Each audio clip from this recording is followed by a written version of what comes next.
Bulavinaka, my name is Litia and I'm from the beautiful island of Laos and I love listening to Today FM. Today FM rocks. My name is Casey, I'm from Tabua. We love Today FM in Tabua. Today FM rocks. My name is Selina, I'm from Tavenga Vengamba. I love listening to Today FM. Today FM rocks. Bula, my name is Carlo. I love listening to the music in Today FM, in Malak Island. Today FM rock. Today's hit music on Today FM. In the news tonight, Health Ministry declares meningococcal outbreak. Students and Economy Minister meet face-to-face.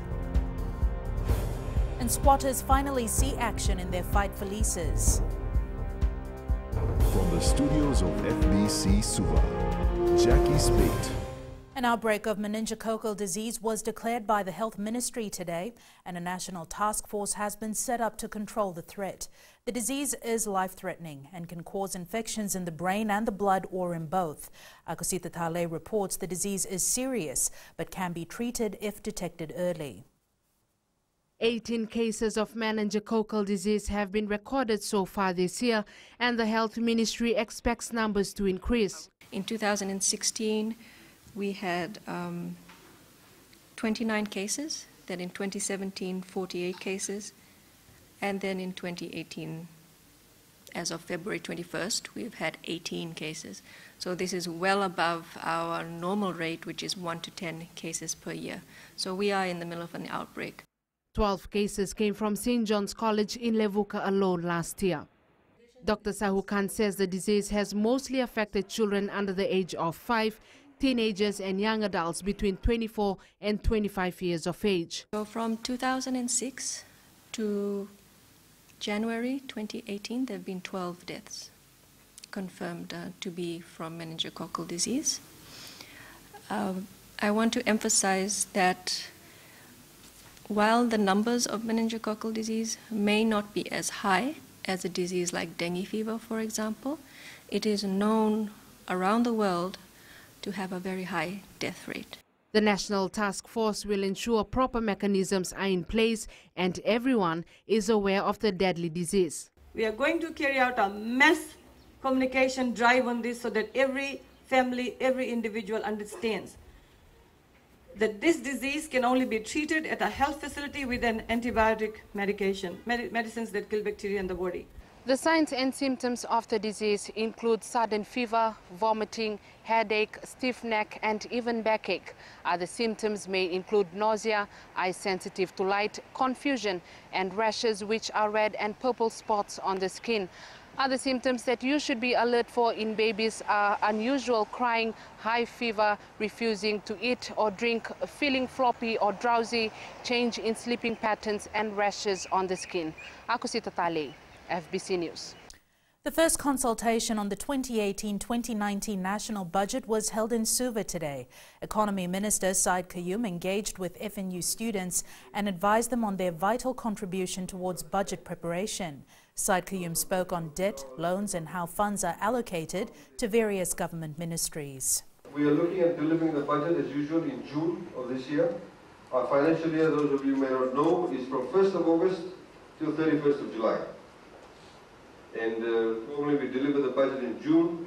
By law, when we deliver the budget, for example, the Minister of Economy stands up and delivers the budget. By law, we have to give 1 week, at least, and then there's a debate on the budget. Meanwhile, numerous complaints on the poor standard of facilities were raised today by Fiji National University students in Samambula, Suva. Speaking at the public consultation, the students at the Dera campus raised their concerns with Economy Minister Syed Qayyum. Ali Kimbia reports. Bringing a cable from Engaging during the first budget consultation of the year, FNU students informed the minister about issues concerning the Dera campus and the need for more qualified lecturers. We asked the college not to upgrade, the chairs, but to increase the capacity. We can do more. The classrooms we have are not able to cater that much of students, and we are requesting if government can help us in giving us grants so that we can upgrade our university in terms of facilities. But the lecturers here are not. I don't think they are fit to be teaching teaching honors because they are degree level lecturers here. Economy Minister Ayal Said Qayyum says the government is working closely with institutions like FNU to improve the services. This year we're giving FNU $56 million in operating expenditure. $56 million. FNU a couple of years ago used to get about $46 million. We put it up to $56 million. Now, as a result of that, obviously getting things like this done. There's also a capital component. Some of the capital works you're doing, for example, FNU wants to build a new campus in Honolulu, in Lambasa. Vice Chancellor Nigel Healy says students have to be patient as a restructure has been planned to upgrade the FNU facilities in the country. This year we're going to be spending about 10 million, and you can see, we've got the new seating for all the lecture theatres installed now. We've got full AC in this building. We've redone the flooring. So I said, we need money for repairs and maintenance because we've got such an old buildings, and it's a pretty big project to get them all up to modern standards. Students were also able to get clarification on the issuance and the repayment of the Tertiary Education Loan Scheme Scholarship. Ali Kimbia, FBC News. Over 800 Fijians residing in the Sakotha squatter settlement in Tamavua outside Suva will soon have secured land leases. The residents have fallen victims to a financial scam, and now the government has intervened to assist them. Savaida Tambor reports. Many of these residents have spent their entire life in this settlement, and their hopes to get a proper land lease were shattered after being duped by a crook developer. Mukesh, I think we give around 4,000 something we give. Developer came from New Zealand, so he offered us that we have to move our house so he can develop the land. These settlers had fallen victims to a financial scam in 2015, whereby a man named Mukesh Naidu collected close to $3 million, promising to give them a piece of land. He allegedly sold the same piece of land 3 times. The residents also claim that some landowners are also demanding cash from them from time to time. Now the government is doing this so we can secure. This lease, we can stay here for another 90 years, and I am happy. Local Government Minister Parvin Bala says no one will be affected by the engineering work that will be undertaken in the area. If there's a road, a major road that has to come in, if they have to move. The minister yesterday signed an agreement with a consulting company that will map out an engineering plan for the area before civil work will begin. Sabira Tambua, FBC News. Police have seized more than 5,000 marijuana plants since Phase 2 of Operation Davuraka got underway just over 3 weeks ago. The street value of the seizures is millions of dollars. An acting chief of operations, ACP Maritino Ngiolevu, has confirmed a lot of arrests were made. Kelly Vadala reports. Operation Davuraka 2 began on March 1st, and police have seized over 500 sachets of drugs, intercepted more than 400 parcels, and seized 2 hard drugs. It has been a breakthrough for us, and we have been doing operation out in the Keasi area and also in the west, in Kantago, and also in certain parts of the northern division. Keasi village headman in the Navosa province, Moses Ngere, says these raids carried out by the police will serve as a deterrent for the would-be offenders. The drug operation carried out by police should be done at all times, simply because we do not want young people to think it's right to plant marijuana in the village. Village headman for Coraville village, Ulayasi Rocco, believes some villagers get involved in this illegal activity for money. Sometimes we don't know that the villagers are growing marijuana until we see the police coming here and raiding their farms. And I am thankful that the police are doing this. Meanwhile, police in all 4 divisions will continue to intensify their war on drugs, and Fijians are urged to report any information relating to the illegal drug trade. Kelly Vadala, FBC News. The strikeout application made by the Solicitor General's office in relation to the Sun Insurance Company Limited will be heard next month. Sun Insurance is challenging the constitutionality of the Accident Compensation Act and has filed a constitutional redress matter in the High Court. The company instituted proceedings in court last month to seek judicial relief for the uncompensated deprivation of its property following the commencement of the Accident Compensation Act. The company is claiming the repeal of the motor vehicle third-party insurance effectively extinguished the CTP insurance business it had conducted for the past 18 years. The strike application will be heard on April 10th. Still to come, 2016 Auditor General's report scrutinised, and Ministry emphasises on oral health. Stay with us.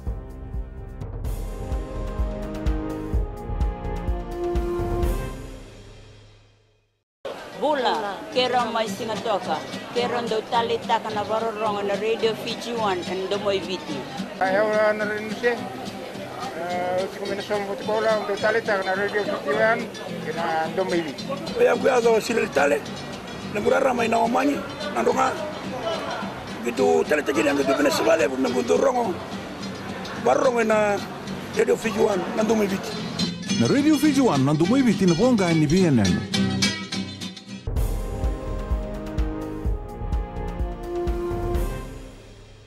Mispostings, unreconciled accounts and oversight over provisional tax was some of the issues highlighted at today's Public Accounts Committee sitting. The committee is currently scrutinising the 2016 Auditor General's report on the government and called on the Ministry of Defence and National Security to further explain how the issues have been dealt with and if any financial reporting measures have been undertaken. Maggie Boyle reports. The ministry today literally on the defence, having to explain their audit issues. On the unreconciled variance of 94,197, the variance appears between the two systems. PAC committee members further questioning the findings. In regards to this IBMS system, and that is the resource specialists from Sri Lanka, why overseas people, why not local people? What do you think would be appropriate here to ensure that there's a system in place to ensure that you don't have these mispostings and all that thing? We've only expended 29,000 that's on Sec 10. What is that capital grants and transfers for? The ministry, in response to a review of its procedures, have been undertaken. We've ensured that the 5% is also incorporated in the contract letter issued to the consultants. The Economy Ministry also provided some clarifications. And we are in discussions with FRCS on the amount of tax payment that have been done, which were not correct. Okay. So what we have done is that we have asked FRCS to evaluate our system. Despite some anomalies, the ministry presented a clean bill of financial health with no misappropriation of funds recorded. Maggie Boyle, FBC News. Lautoka lawyer Iqbal Khan is challenging the decisions of two magistrates in relation to his client who was charged with one count of being in possession of ammunition without a license. The matter was called in the High Court today, where lawyer Iqbal Khan said the process in which his client was brought before the court was unlawful. Pranita Prakash reports. Local musician Samuela Wanga is alleged to have been in possession of 22 live ammunition at his Domain Road home in Suva earlier this month. His lawyer Iqbal Khan today said that his client was in police custody for 7 days and was produced in court after 7 days. He further said that an extension was sought to keep his client in custody. According to Khan, the magistrate who granted the extension did not have the jurisdiction to grant the order. Khan is also opposing the order made by the resident magistrate to refuse bail when the matter was first called in the magistrate's court. Khan has filed his submissions while the state sought time to file their response. The matter has been adjourned until Friday for hearing. Wanga has been further remanded in custody. Pranita Prakash, FBC News. A man convicted of raping his 11-year-old stepdaughter Naitasiri last year was sentenced to 14 years imprisonment by the High Court this afternoon. While sentencing him, the judge said the girl was alone at the time of the incident and the man took advantage of the situation to execute his sexual gratification. The judge said the man breached the trust as a stepfather and denied the natural growth of the girl. He has a non-parole sentence of 12 years. People are being encouraged to make the connection between their oral health and their general health and well-being.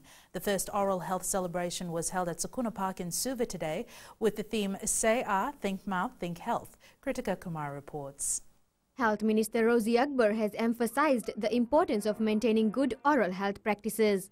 This event is really to intensify public awareness on oral health, and that unhealthy diets, particularly high in sugar, tobacco use, and harmful use of alcohol are common risk factors contributing to oral diseases and other diseases as well.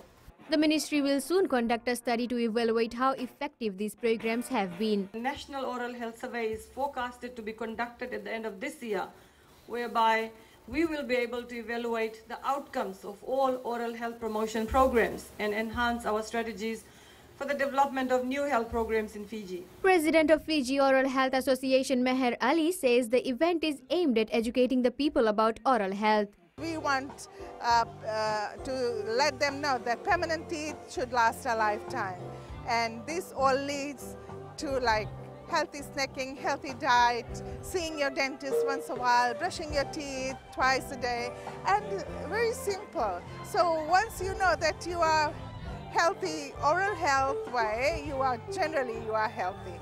The World Oral Health Day is marked on March 20th every year. Kritika Kumar, FBC News. The First Pacific Regional Shock Responsive Social Protection Conference is underway in Nadi. The forum is timely for the Pacific due to its vulnerability to natural disasters. Felipe Naikaso has more.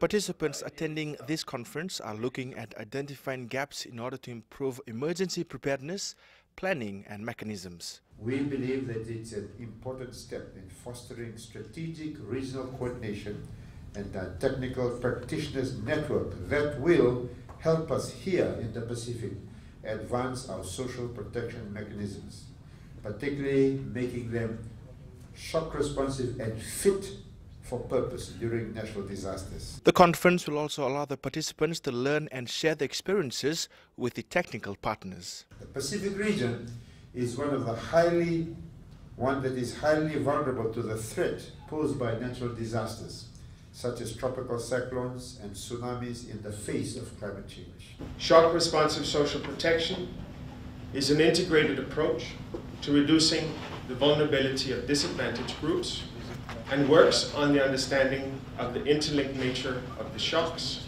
and stresses that people in need face today. The conference will end on Thursday. Felipe Naikaso, FBC News. In sports later on with Jamie, Fiji football side settles well in Philippines, but here's Rachel with the latest in business. Thanks, Jackie. Good evening, and coming up in business tonight. From Expo aimed at better informing clients. And in growing Fiji, LTA expands services to Sava. Stay with us.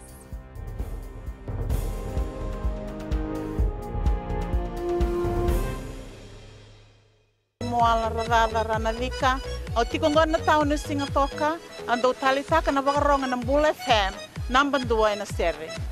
Ya dora subuli kurnambili. Ibora ni batu karahan barabinan nga. Do talitakinan na wakaronga ng Bula FM number 2 na sere. Bula! Bula FM number 2 na sere.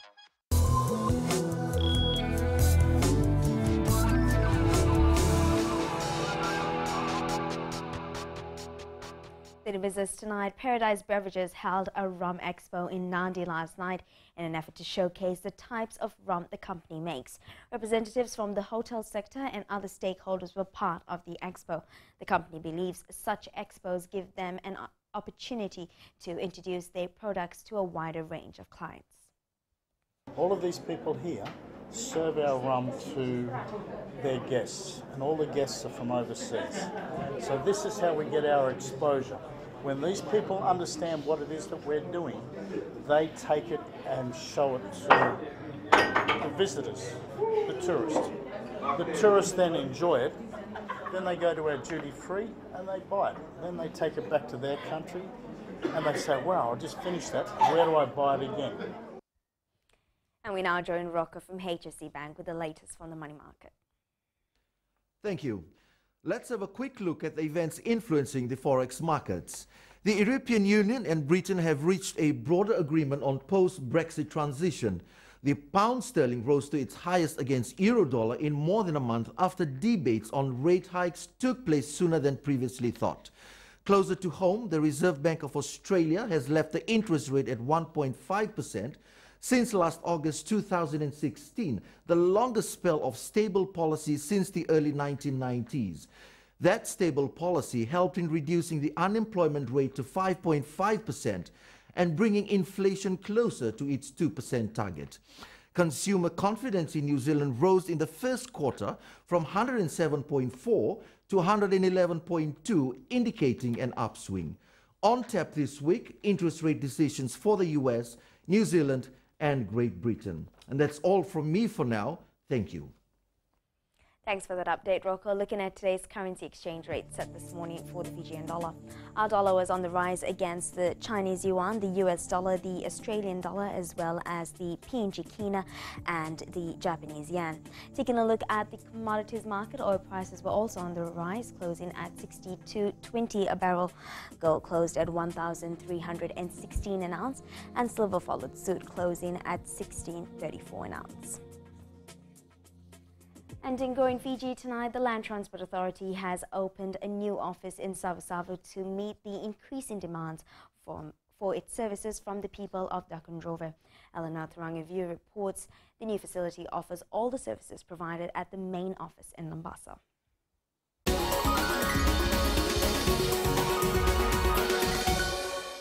With Savusavu's heavy investment into the transport sector, the demand for fast, efficient and easy access to the Land Transport Authority's services has also increased. This new office, indeed, ladies and gentlemen, comes at the time when there is an increased demand for the LTA services in Savusavu. Previously, the people of the Dakunrove have to travel to Lambasa to access any of LTA's services. With the official opening of the new office in Savusavu today, they no longer have to travel far. We are happy. This is one service we always run to Lambasa for. Lambasa has all the government services, but now that they have brought in this to Savusavu, we are grateful. Right now, the new LTA office in Savusavu has opened to make it easier for us to access the services that we need in order to travel. Services at the Savusavu office include payment of vehicle inspection, vehicle registration, driver's license renewal, payment of fines, vehicle search records, driving test and inspection, as well as fee payment. This new office will be headed by a branch manager with customer service officers, road safety officers, vehicle examiners and driving examiners, to say the least. The opening of the new office today brings to 20 the number of LTA offices around the country, with plans to open a few more considering the demand from certain areas. Eleanor Thurangavu, FBC News.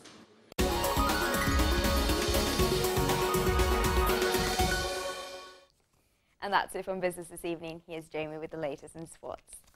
Thanks, Rachel, and good evening. In sports tonight, Commonwealth Games contingent present Itatau, and Kathy Wong appointed to World Rugby Council. This and more after the break.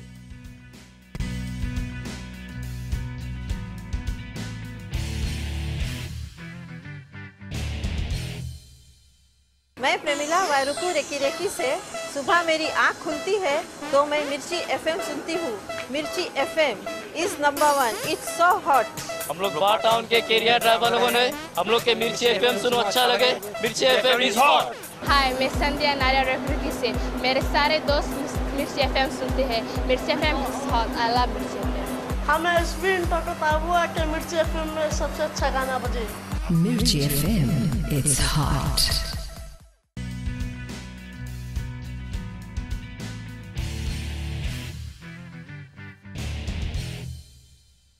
Fiji's contingent to next month's Commonwealth Games in Australia presented its itatau to President Major General retired Chochi Konrote today at Barron House. With representatives from 12 sports, it's one of the largest teams to represent Fiji at the Games. Vasnil Prasad reports.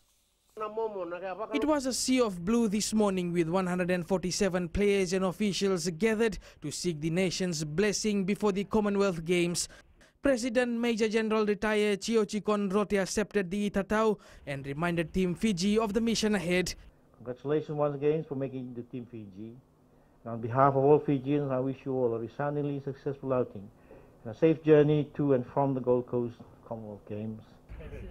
Conrote also greeted the athletes, players and officials after the formalities. It was a sense of relief for Chef de Mission Patrick Bawa, knowing Fijians are with the team. We've actually had such a wonderful reception here this morning, indicating that Fiji is behind the team that will be representing them at the Gold Coast.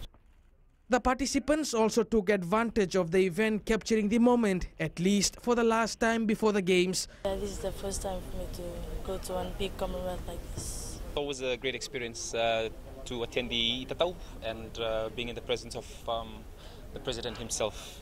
It's a great experience. Excellent. It was very well organized, well presented. For us squash, this is the highest we can go. This year's contingent is the biggest since Fiji's first outing in 1938. In the past 16 Commonwealth Games, Fiji has only won 3 gold, 4 silver and 7 bronze medals. But this year they're hoping to increase the numbers. Vashnil Prasad, FBC Sports. Team Fiji's head of delegation Patrick Bawa has confirmed that weightlifter Apollinia Vaivai will be Fiji's flag bearer at the Games. Bawa says Vaivai holds an excellent international record and is also one of Fiji's top medal prospects at this year's Games. 2017 at the Commonwealth Championships, she won gold in the Gold Coast, Australia. She also won the World Championships in USA in Anaheim. She got 12th position, and just recently, this year at the Australian Open, in Brisbane, in the 75 kg category, she won gold. And so she's firing on all fours, as we would say, ready for the next challenge. Meanwhile, Bawa has also confirmed receiving the team lists for the men's and women's Fiji Sevens teams to compete at the Games. Bawa states, however, that they have an arrangement with the Fiji Rugby Union not to release the names anytime soon so as to not affect player performance at tournaments prior to the Games. They wanted to keep their options open, so they really didn't want to talk too much about who's in and who's out. And I think the media needs to be courteous in that regard, because it could affect some of the performance of the players in the Hong Kong Sevens. So in that regard, we're respecting their point of view, and we're holding back from saying exactly who the team will be for the Gold Coast. Oceania Rugby has announced Kathy Wong as its new representative to the World Rugby Council. Wong, who was involved in Fiji Rugby for more than a decade, is also the current Oceania Rugby Women's Director. Meli Tavanga reports. Kathy Wong's new appointment makes her the first female in the region to represent Oceania to the World Rugby Council. With her love in rugby, she will promote women's rugby to the utmost level. In Fiji or in most of the countries, men's team are contracted players. One of my vision is to ensure that the same treatment that's given across to the men in time will be given to the women. On the other side, Kathy says women should play their part. For women on the board, it means they have recognized our skill set that remain in. Now our job is to make sure that we contribute constructively, decisively, at the highest level. Oceania Rugby President Richard Sapiers fully supports Wong. Again, how delighted we are at Oceania Rugby to announce Kathy's historic appointment on the back of yet another exciting year of rugby activities in our region, especially our investment in women's rugby. Meanwhile, Wong says she's set a benchmark in women in sports. My job is to leave a legacy so that when people come on, I set the pathway and the pavement for them. Wong's first involvement with Fiji Rugby was in 1987 as a part-time physiotherapist. After that, she toured with the team from 1995 until 2010. She later joined Oceania Rugby and today was appointed director. Wong will attend her first World Rugby Council meeting in May in London. Meli Tavanga, FBC Sports. Vodafone Fiji football coach Christophe Gamel is set to field a strong team against the Philippines on Thursday. With a long-term goal in mind, Gamel wants the team to perform to its best and secure the international win. Going small challenge. I want the team perform at its best level for the hard game. It's normal. We need to have this in our mind for road 2026 because nothing will be easy to get the one spot in a World Cup. Cricket Fiji has started its Easter competition with 12 men's and 6 women's teams in the 2 categories. Director Josefa Rika says they have recorded an increase of female participation in the sport, but they aim to grow these numbers further. Teams from as far as Lau, Nandi and Rotuma are competing at the annual Easter competition, which will end on the 26th of this month. Good to see the women here. We've always encouraged women in cricket and we want to make sure that continues. We've got 3 more tournaments for the women this year. So the focus is not on improving our male players, it's very much on preparing our women as well. That's it from sports tonight. Join Akosita later on with weather and in new media. Check out the machine that prints on beer. That's coming up.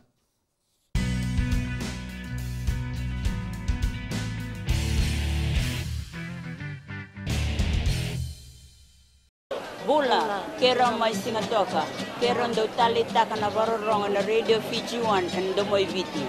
Ayaw na rin siya. Kung minasong ko tikola, ndo talita kana Radio Fiji 1 kina ndo moi viti.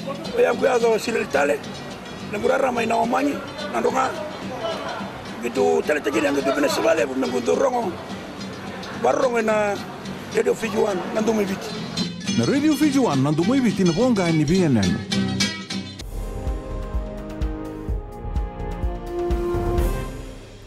New media, Beer Ripples lets you customize a cold one in under 12 seconds using malt-based ink.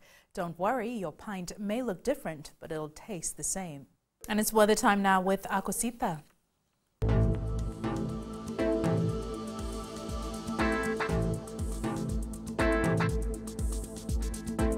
Good evening. We had another day of fine weather across the nation except for a few scattered showers and thunder showers. Taking a look in the west for today, mostly sunny with high humidity level and a few much-needed showers. Eastwards from Pacific Harbour to Suva, sunny and humid with a few afternoon thunderstorms. And up north, the hot spot of the nation, Lambasa, saw scattered cloud and showers. At sea, easterly winds 10 to 15 knots with moderate swells. The next high tide will be at 8:24 tonight with low tide at 2:06 a.m. tomorrow. Sunrise will be at 6:10. And for tomorrow, weather much like today, showers and scattered thunderstorms with increased cloudiness in the north. Temperatures in the low to mid-30s. Looking further on to Thursday, more of the same. And that's all from the FBC Weather World. Jackie. Thanks so much for that, Akosita. In Fijian Pulse tonight, we asked, how do you ensure that you are practicing good oral health?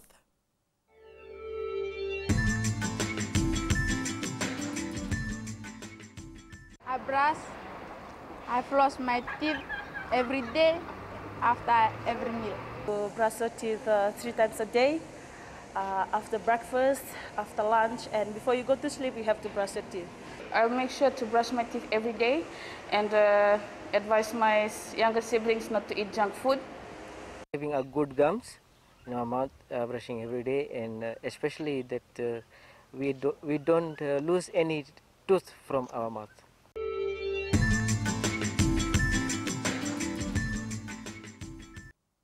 Recapping the main stories, Health Ministry declares meningococcal outbreak, students and Economy Minister meet face-to-face, and squatters finally see action in their fight for leases. Now for these stories and others, you can tune in daily to our sister radio station Gold FM. To our poll question this week, we are asking, can schools play a role in reducing student bus vandalism? Visit our FBC website to answer. Our shot of the day, the beautiful scene was captured at Natewa Bay in Dakandrove by Ashim Khan. Remember, you can send us newsworthy pictures and videos on email fbcnews@fbc.com.fj or share it with us via Facebook page FBC News. You can also follow and tweet us your news tips at FBC_news or simply hashtag FBC News. That was your FBC News for tonight. From the team and I, stay safe. Good night.